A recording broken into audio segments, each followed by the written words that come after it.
选养生之家。这是我们家的网吧，就是不想上班了，把每个房间里的卫生间都取掉了。Hello， 大家好，我是 Sophie。上一期我们一起走进了茉莉在阳澄湖畔的家，今天让我们坐下来听她聊聊她和先生相伴22年依然甜蜜如初的相处智慧。跟我讲讲这些年你学了什么东西，然后对你有什么改变吗？我女儿今年10岁了，其实我也是从怀她的时候走上了自我成长的这条道路。因为当时跟我先生出现了很多的矛盾嘛。然后那个时候我就遇到了胡因梦老师。对，我觉得胡因梦老师是我人生中很重要的一个启蒙老师。这些年呢，主要学一些哲学，听王德芬老师的课啊，于小飞的课。我又是一个讨好型人格，我一直在考虑如何照顾别人的感受。真的是40岁以后才知道，要先照顾好自己。那这也是正念的第一课，所以也学习了正念、教练、非暴力沟通，真的是学了很多。它真的让我成为一个更好的我。和我先生，我觉得好的课程我会推荐给他，他也会去上。那你先生很好啊，很多老公根本就是不屑上。是的，对，对一个男生来说太难得了。对，的确是，尤其是一些内在成长的课，男生的那个自尊，然后他会觉得我有什么问题。对，但是我怎么可能去踏入那种课堂？但我先生就不会，所以我们俩这些年一直是同步成长。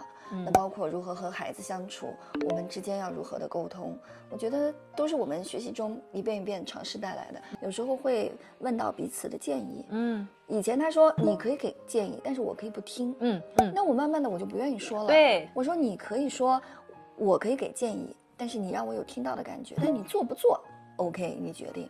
如果你连听都不听，那我干嘛要说？然后他说哦，我确实在倾听这块做的不是很好，至少他听得懂什么叫耳目心聆听，空竹聆听。那我觉得就是一些我们共同的语言。你们在一起这么多年了啊，很多夫妻可能在一起4、5年，只要一有小孩，可能就马上会有矛盾。在这个过程当中，有什么书啊或者电影啊，你可以推荐给我们的观众？如果你问到我这个问题，我脑海里想到的第一本书就是《亲密关系》，就是我们很多东西是童年的时候没有得到的，我们成年以后再向伴侣身上索取。我跟我先生很长一段时间的冷战，就是在10年前。我看完那本书之后，我说我们俩能不能坐下来聊一聊？那天也泡了一杯茶。他可能以为我要兴师问罪或者怎么样，我跟他说的第一句话是这段时间对不起，我错了。对，因为我真的能够感受到我在他身上索取那种被关心、被呵护、被照料，那是我小时候未曾得到的。那我觉得这些都是这本书给到我的一个启发。我相信他惊呆了，他一下子就会就是从能量上我们俩一下松开了，不再是那种针锋相对。那我觉得你其实自己也非常非常的勇敢，就是因为很多人可能道理都知道，就是做不到。所以现在的你，如果看到有这样子的一些身边的朋友啊，这样的话，你会有什么给别人的一些意见吗？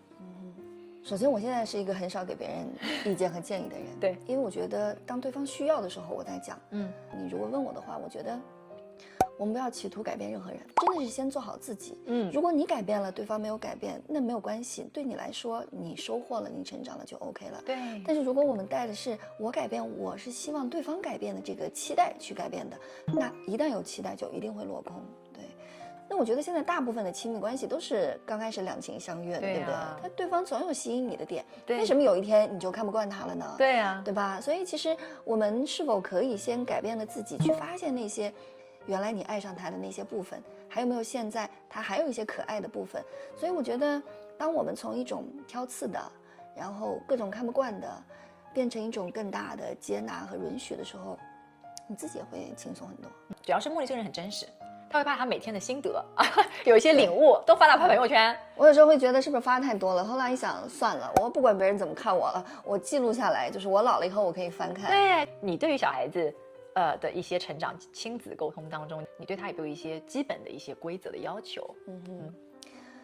今天早上我还跟我先生在聊，我说昨天我儿子12点半才睡觉，我说是不是太晚了？我说你要不要跟他说一声？三儿说，这个他自己会掌握的吧。他说有些原则性的，不是原则性的问题就不用管了。我当时说，那什么是原则性的问题？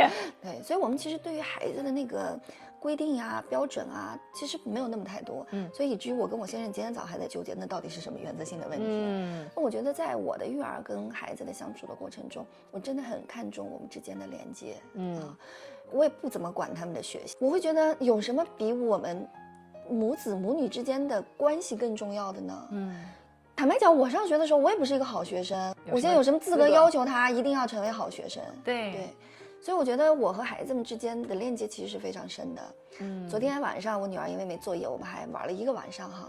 就是你现在想起来过去的那个晚上，你都是会心一笑的，你觉得好幸福。然后他转眼就长大了，转眼就要离开你了，转眼他就要结婚了，有他自己的家庭了。那我们多留一些这样美好的时刻不好吗？因为太多的孩子在成年以后独立以后，跟父母是割裂的。对，划清了界限的，对，多一句话都不想说的。我可不希望我的孩子跟我是这种情况，对吧？对，所以我觉得这个家也好啊，我们之间的相处也好，我真的就是那句话，家人闲坐，灯火可亲。非常非常感谢今天茉莉对我们这么完整的一个分享，这一集就到这边结束喽。谢谢，谢谢，拜拜。